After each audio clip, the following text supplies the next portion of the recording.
ব্যবসায়ীদের সাথে। বিএনপি হচ্ছে একটা ব্যবসায়ী বান্ধব পার্টি, সেটা তো আপনারা জানেন, আমার তো বলার দরকার নাই। এই দেশের মুক্ত বাজার অর্থনীতি থেকে শুরু করে যত লিবারেলাইজেশন হয়েছে সবগুলো বিএনপির কারণে হয়েছে। এবং আগামী দিনে আমরা এই দেশটাকে সম্পূর্ণ ডিরেগুলেটেড করতে চাই। এই দেশটা অসম্ভব ওভার রেগুলেটেড একটা দেশ হয়ে গেছে। এই ওভার রেগুলেশনের বেনিফিট যায় কাদের কাছে জানেন? যারা দুর্নীতিবাজ ব্যবসায়ী তাদের কাছে যায়, সাধারণ ব্যবসায়ীরা এই বেনিফিট পায় না। আপনি যখন ওপেন করে দেবেন সকলের জন্য সমান সুযোগ, আপনি যখন ক্লোজ করবেন দুর্নীতিবাজরা ঢুকে পড়বে, কারণ আপনি তো ঢুকতে পারছেন না। সে দুর্নীতির মাধ্যমে তার ব্যবসা বাণিজ্য যেভাবে বিগত দিনে হয়েছে, কতগুলো অলিগার্ক সৃষ্টি হয়েছে যারা দেশের টাকা বিদেশে পাচার করেছে, লুটপাট, শেয়ার বাজার লুট, ব্যাংক লুট, মেগা প্রজেক্ট লুট, সব লুট। এটা বন্ধ করতে হলে আপনি যখন ওপেন করে দেবেন স্বচ্ছতার মাধ্যমে, এখানে লুট করার কোনো সুযোগ থাকবে না, সকলের জন্য সমান সুযোগ থাকবে। তো আমি আর দীর্ঘায়িত করব না, এবং সব শেষে যেটা বলবো, বাংলাদেশে এই মুহূর্তে দরকার একটা নির্বাচিত সরকার। এবং এই কথাগুলো যে আমি বলেছি এগুলোর বাস্তবায়ন সম্ভব একমাত্র একটা নির্বাচিত সরকার, যার পেছনে জনসমর্থন থাকবে। জনসমর্থন ছাড়া এই কাজগুলো কিছু করা যাবে না। আর নির্বাচিত সরকার না হলে দেশি বিদেশি বিনিয়োগ কেউ করবে না। সকলে সবকিছু তাদের সিদ্ধান্ত স্থগিত রেখেছে নির্বাচনের অপেক্ষায়।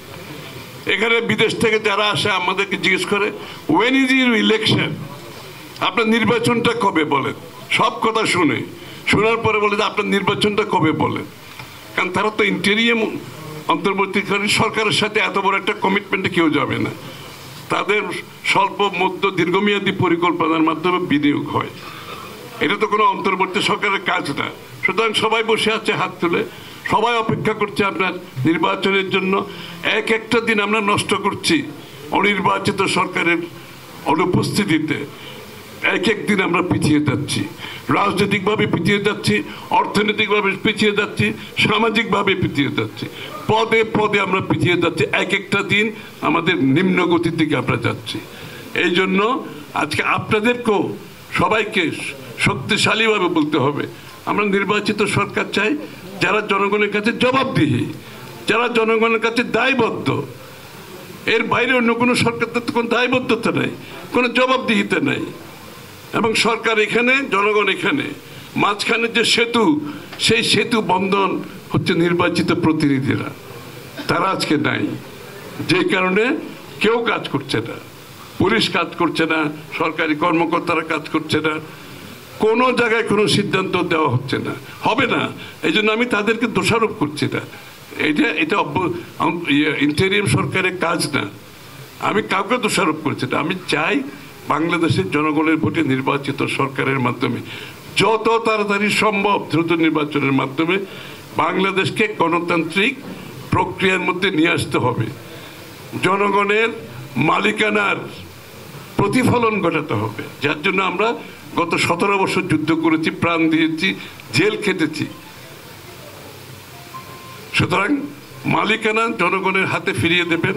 তাদের নির্বাচিত প্রতিনিধি যারা তাদের কাছে দায়বদ্ধ থাকবে, তারাই জনগণের সমস্যার সমাধান করতে হবে। সংস্কার বলেন, পরিবর্তন বলেন, তারপরে আপনি কি বলেন, ওই চার্টার বলেন, সবগুলো বাংলাদেশের জনগণের সমর্থন নিয়ে করতে হবে। কোনো বিশেষ দল, বিশেষ গোষ্ঠীর চিন্তার মাধ্যমে পরিবর্তন আসে না। আর আসলে সেই পরিবর্তন তাদের জন্য আসে, বাংলাদেশের মানুষের জন্য সেই পরিবর্তন আসে না। এটা মাথায় রাখতে হবে। আমরা ঢাকায় কিছু লোক বসে নিজেদের বিজ্ঞ মনে করে বাংলাদেশের মানুষের সিদ্ধান্ত দিয়ে দেব, সেটা গণতন্ত্র নয়, সেটা গণতন্ত্র বিরোধী কার্যক্রম। গণতন্ত্রে বিশ্বাস করতে হলে জনগণের নির্বাচিত সরকারের মাধ্যমে, গণতান্ত্রিক প্রক্রিয়ার মাধ্যমে আপনাকে পরিবর্তন আনতে হবে, যেটা সবচেয়ে বেশি সাস্টেইনেবল হবে, যেটা টিকে থাকবে, টেকসই হবে। এবং সেটাই আজকে বাংলাদেশের মানুষের আকাঙ্ক্ষা, ব্যবসায়ীদের আকাঙ্ক্ষা। আমি যেখানে যাই ব্যবসায়ীরা আমাকে বলে, খসরু ভাই একটা নির্বাচিত সরকার দিয়ে আমাদের একটু মুক্ত করে দেন। বিশ্বাস করেন, যেখানে যাই ব্যবসায়ীদের একটা কথা, খসরু ভাই একটা নির্বাচিত সরকার দিয়ে আমাদের একটু মুক্ত করে দেন। আমরা ব্যবসা বাণিজ্য করতে চাই, আমরা কাজ করতে চাই, আমরা বিনিয়োগ করতে চাই। আল্লাহর ওয়াস্তে একটা নির্বাচন দিয়ে আমাদেরকে একটা সরকার দেন যাদের সাথে আমরা কাজ করতে চাই, নির্বাচিত সরকারের সাথে।